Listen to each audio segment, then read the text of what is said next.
Julle het seker al dikwels gehoor dat julle soos julle ouers of voorouers lyk. Ons oudste kind tree net soos sy pa op.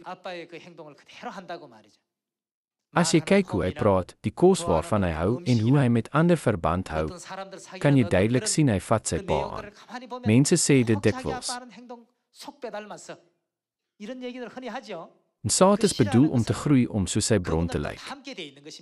Die saad van Christus is bedoel om soos Christus te lyk, terwyl die saad van die duiwel onvermydelik soos die duiwel lyk. Laat ons weer eens diep in ons harte graweer dat ons almal die nageslag van Christus is. Ons moet mense word in wie al die eienskappe van Christus leef. Sy groot begeerte om die mensdom te red, sy grenslose liefde wat selfs sondaars omhels, en sy gees van opoffering.